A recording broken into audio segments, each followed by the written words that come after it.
Welcome in to our next installment in our marketing conversation series. I'm Danny Rubin, the founder of Rubin, and I'm honored today to be joined by a true public relations professional, Ms. Delceno Miles from the Miles Agency. Thank Thank you. you so much for taking time out of your day to talk with us and the students about the work that you do in public relations. I appreciate that. Let's first start in your best definition, and it's a kind of a big industry. How would you describe or define public relations? Well, it's not a science, so you can breathe easy. So no math involved. That's right. Um, I identified as truly cultivating relationships not only with the media but with the community. Mm, In terms of whatever your message is, depending on who the client is. If my client is the casino, if my client is the Virginia Department of Transportation, or your high school. So how do I best utilize the relationships I have in the community and in the media? In the media, that means talking to reporters to see if they're interested in my story and what we call the pitch, where we're trying to convince them that our story is exciting and wonderful and something they may want to cover on either the television or in the newspaper or on social media, those kinds of things. So it is relationship cultivation and sustaining those relationships through in this case through media. So it's good to have relationships with reporters. I think one or two of those. I do. I do. I But do. also with the community, and it's not the traditional reporters anymore, Danny. You know this now. Anyone with a blog or any sort of podcast, those are folks that we want to get to know as well. If they can identify with the particular audience that my client would like to reach, then we want to have relationships with those individuals. Anyone that has a captive audience that's interested in a particular topic or particular subject matter, whether that is fashion, food, casinos, sports, or what have you. So it's important to have relationships with those who have an avenue to an audience that I'd like to reach. And I hear you use that word a lot, relationships, and Yeah. I agree that is a big component of PR. And so students might be thinking like, well, okay, I know what advertising is. Mm-hmm. I know what marketing is. Is PR advertising? Is PR marketing? How do you distinguish public relations as a field separate from traditional or digital marketing or traditional or digital advertising? What's Mm-hmm. the distinction? Advertising, I'm paying for my message to get out there.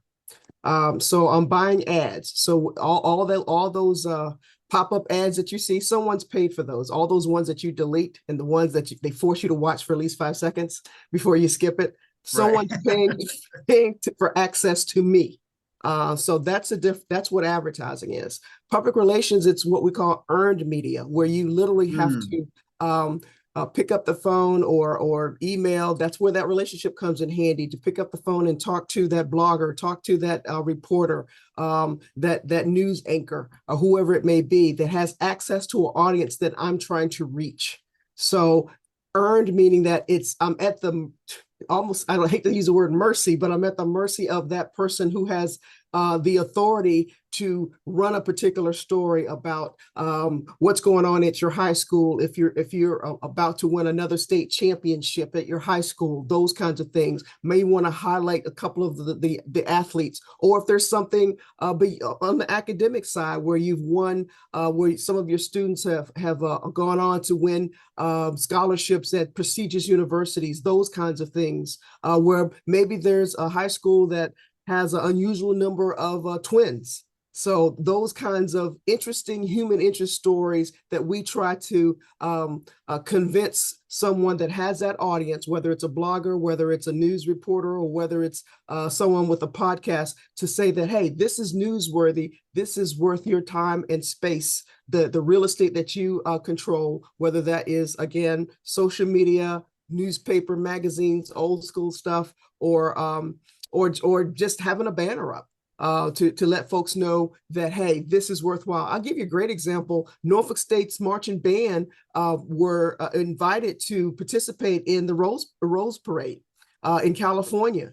And just to Real, be for the students real quick, because this is students around the country, Norfolk State is a university in Virginia, and they were invited to participate in the Rose Bowl football parade in Pasadena, California. yes, and that's a big deal. So to come from Virginia to California to be invited to participate, that's a big deal. So they got a lot of mileage out of that, a lot of public relations, not advertising. They didn't have to pay for that. That exposure, but to get that exposure at no cost except saying that this is newsworthy, that this and Norfolk State is a historically Black university in Virginia. And I believe they're knocking on 85, 90 years in existence now. And so it's a pretty big deal because the Rose Bowl is what they all like to say, the granddaddy of them The all. granddaddy of them all.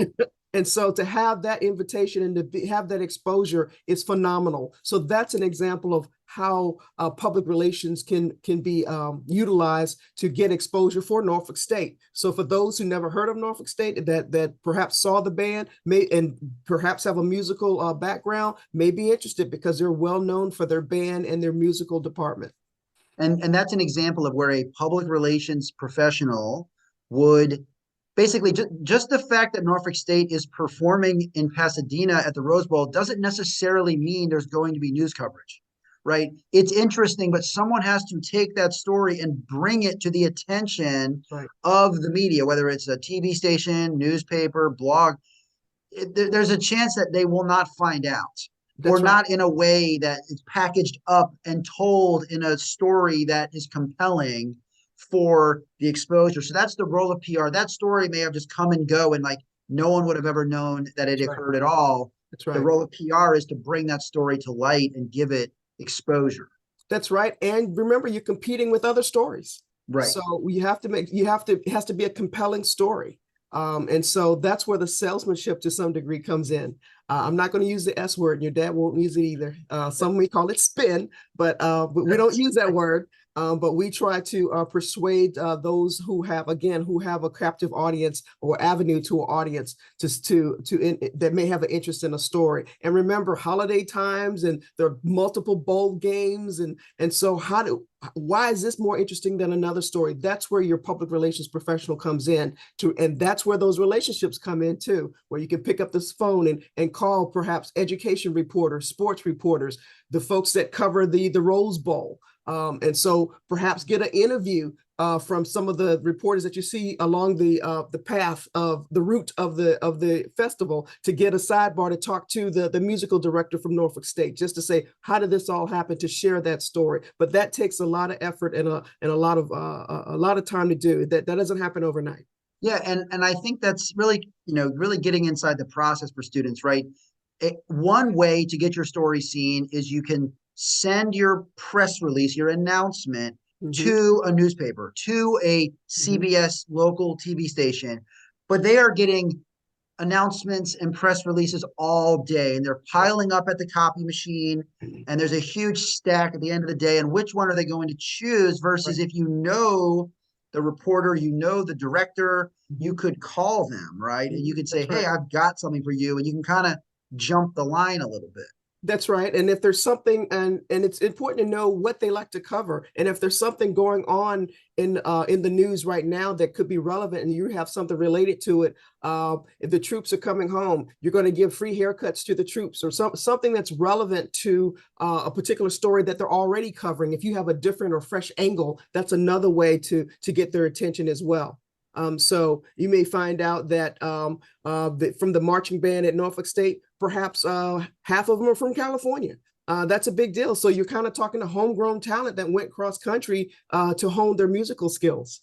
Yeah. I was showing just to put give it some color here. This is an example of a public relations campaign I was involved in a few years ago with a national client called Cintas, which some people may have seen in bathrooms. They make like hand dryers and paper towel dispensers, floor mats, and we did a contest highlighting creative public restrooms. And this is an example of a press release that we put out to announce the winner of the contest, which was a botanical gardens outside of Philadelphia. But when we're talking, just to show the students, we talk about press releases.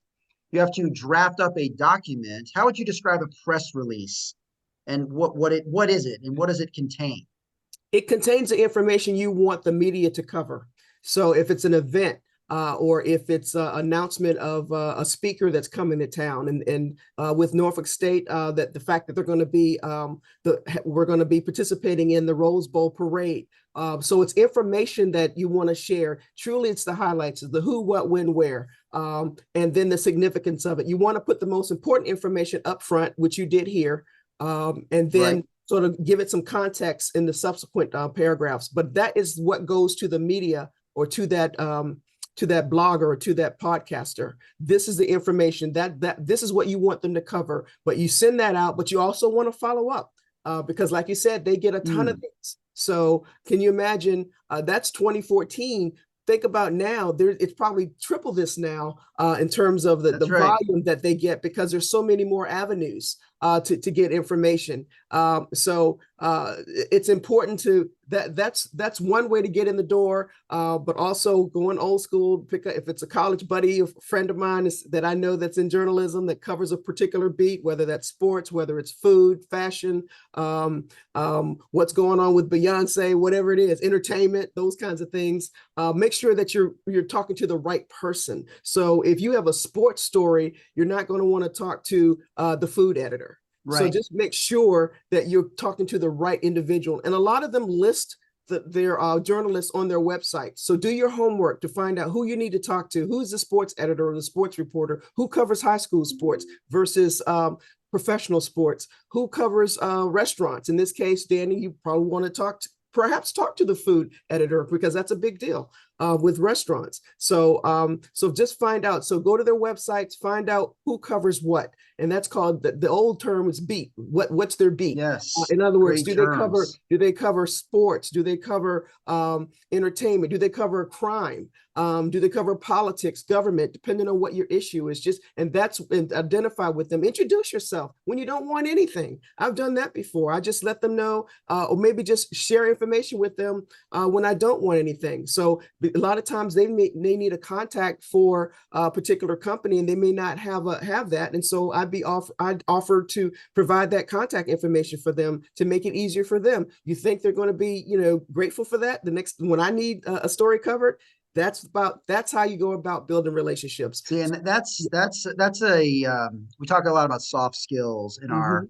program and our webinars, and that's an example of you help somebody with no expectation of it being returned, That's right. but you're building a relationship through that help, That's and you right. never know when they might think of you next. I want Mhm. to talk about some of the skills that you think students should be learning now to be Sure. successful in public relations, some of the professional skills, Mhm. practical skills, and Mhm. also how do you develop the idea of knowing what is a good pitch Right. too? Like, how can students be working on some of these skills as early as high school?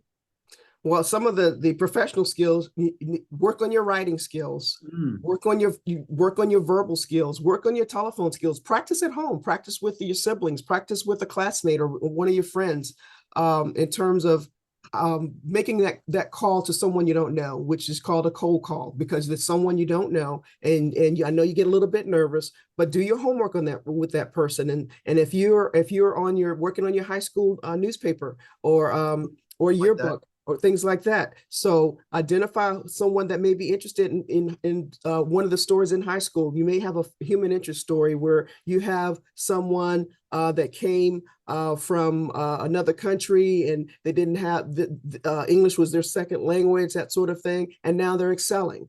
And they're excelling at your school, and they've made friends, and maybe they've become an officer in your student government association, and just to share their journey from perhaps being a new immigrant to this country to now thriving in this whole new culture called America. So those are some of the skills that you need to have, the people skills, Mm, where saying thank you. I don't hesitate. If I get the story I want and I like the coverage, I don't hesitate to say thank you. Send a thank you note to the reporters to say thank you for covering our story, or making Yep. sure they get.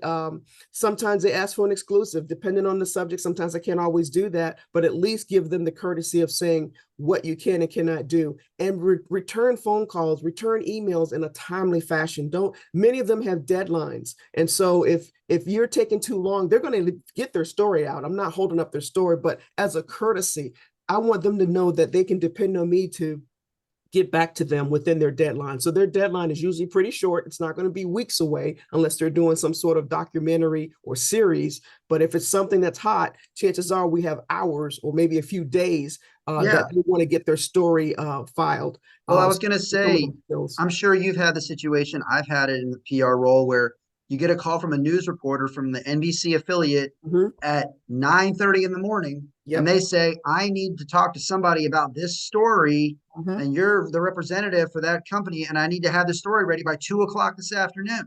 Yep. Yep. And so you're like, you got to jump on it. You got to call the CEO and say, to be available for interview. This That's right. reporter's waiting. You That's right. connect them within the hour. They do the Yep. interview. They may even be able to do it for their noon, show on the news That's that right. fast. So you got, like you said, you got to be ready to turn and jump and just That's be right. ready to go in Mhm. support of that client. That's a good point too, Danny. So another soft skill is be organized.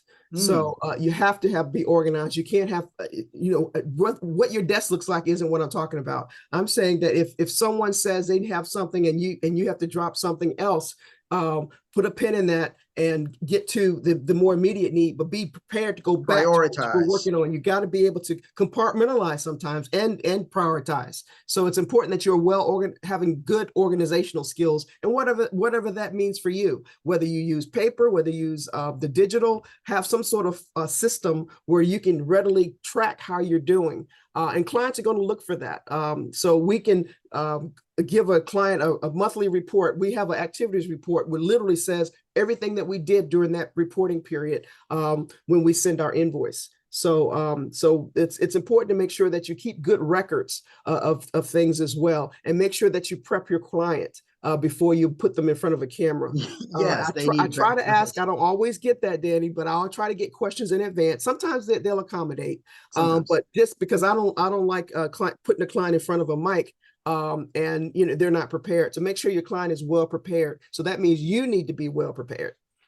So let's bring another visual in. You're working right now on an exciting project here in Virginia to launch a new Yes, casino. yes, And I want you to talk about that project, talk about the role that you've played.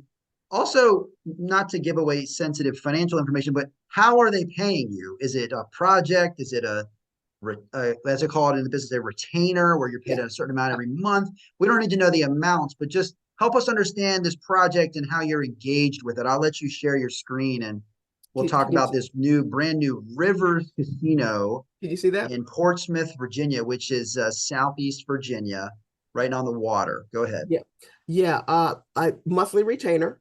I was they were gambling and casinos are brand new to Virginia. So we're not Nevada or New Jersey, Atlantic City, Las Vegas. So this is a brand new industry for our Commonwealth. And so not to get into the long version of it, but the bottom line, there were certain areas or localities in Virginia that were approved to have casinos, those who were economically distressed. And so Portsmouth, Virginia was among them. And so they were awarded the opportunity. And so we went on a ballot, and it was overwhelmingly was supported by the voters. I think it was like 60 some percent voted yes, let's bring it here. And so broke ground, did all of that. And so we'll be opening January 15th of this year. So in less than 2 weeks, this will be a brand new business and enterprise, among others in the other localities that had also approved it. So in here in Virginia. So So the what focus role of did you play in getting it to the launch, and what role will you play when it's launched and that you have everybody coming in and taking pictures and trying to do interviews, and yeah. what is your responsibility? In the beginning, it was since they were brand new to the area, my job was to they hired me for my, what's the R word, relationships. And so that's introducing them to the community. That's everyone from business owners, the elected officials, and other key stakeholders throughout the community. That, and I still do that. And so they have hired well over 1,000 people now. And at the time, they were working from hotels. But now they're going to be open. It's a brand new, beautiful facility. So I'll still be working with them on community relations, government affairs, those kinds of things. So What does community relations mean? How does, one aspect of PR is to help get stories in the news, and positive exposure, but you're also helping to create relationships in the community to maintain a sense of goodwill that's between right. the casino and people who live and work around it. So what does community relations mean in the context of the casino project? It's building partnerships where they can support charities, nonprofits, food bank, whether, and that's not always just cash or money financial donations. It's also volunteerism. So having the workers at the casino volunteer for a United Way project, perhaps serving meals at the food bank, or doing a cleanup of the rivers nearby, the waterways nearby, or going into the schools and perhaps reading to the younger kids, those kinds of things, volunteerism. So the community relations is just like it sounds, is really building partnerships and relationships with the various neighbors. They want to be good neighbors.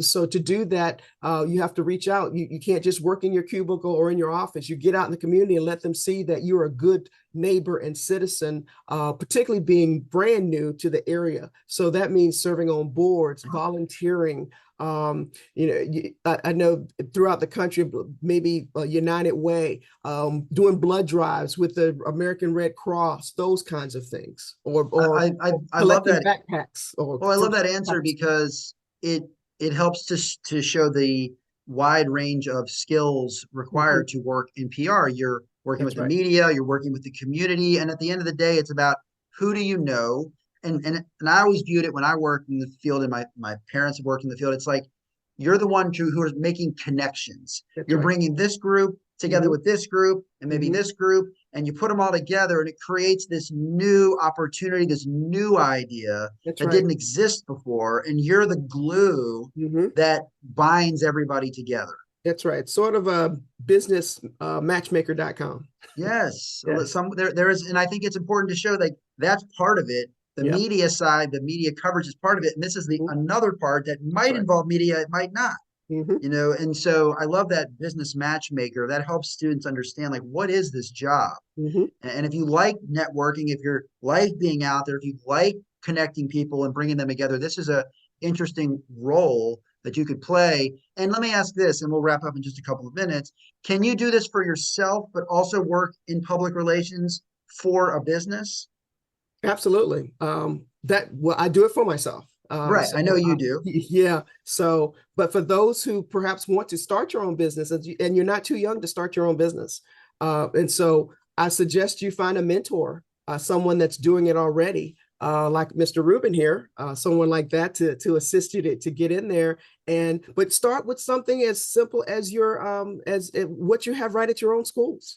And so building relationships, there lots of folks like to partner with local schools, whether they come in and volunteer and read, or they volunteer during events and things like that. So there are lots of opportunities for businesses who want to volunteer for school booster clubs, Yeah. supporting the athletics, those kinds of things, buying ads in publications that you all may put out, participating in the PTAs. You all have special events, whether it's concerts at your schools. You have plays. Those of you who are in the performing arts, someone needs to go out there and sell tickets, right? So I love that. someone needs to promote that you're having a play at your school. So whether it's elementary school, middle school, junior high, or high school, someone needs to put the word out that this is happening to get the audience to come to your school to support the activities that you're having. So something as simple as that, start with that. Someone's got to get the word out. That's right. I think that I love how you ended that there because making it practical for students. If they want to really understand PR, you can do it right from being in school. Mhm. And I think it is a challenging industry to explain sometimes, but I think you did it effectively, separating it from advertising and explaining how this is a much more of a people skills, Mhm. people business, Right. and it's really about who you know. And the more people you know in your community in positions of authority and connect, the more valuable you become That's right. as that go-between. So thank you very much for your time Of out of your course. busy schedule and your big projects, and best of luck with the launch of the casino Thank you. and all future projects. So thank you again so much for your time. I appreciate it. Thanks for having me.